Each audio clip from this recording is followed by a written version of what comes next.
The सिंधुवर्ल्ड.com की पेशकश। का त खूबी आहे मुंहिंजे ख्वाबनि में, का त खूबी आहे मुंहिंजे ख्वाबनि में, जो हर शख़्स खे इहे पंहिंजा लॻनि था। आहियूं चाहे अणॼाण हिक ॿिए लाइ असां, सिलसिला वाक़फ़ियत जा आहिनि ताज़गीअ जे दौर में।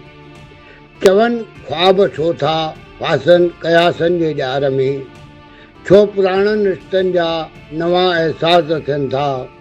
का त खूबी आहे मुंहिंजे ख्वाबनि में, जो हर शख़्स खे इहे पंहिंजा लॻनि था।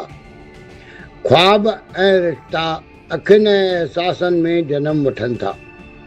थियनि कॾहिं पंहिंजा परावा त पल में पराया पंहिंजा थियनि था।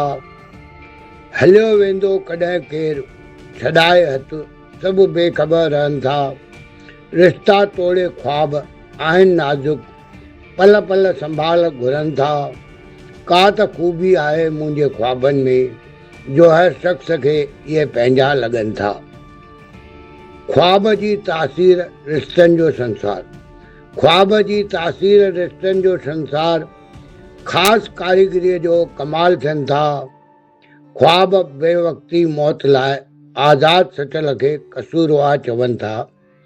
ख्वाब बेवक़्ती मौत लाइ आज़ाद सचल खे कसूरवार चवनि था। सम्झू सियाणा रिश्तनि में वजूद ॿियाई पर्दे जो न रखनि था।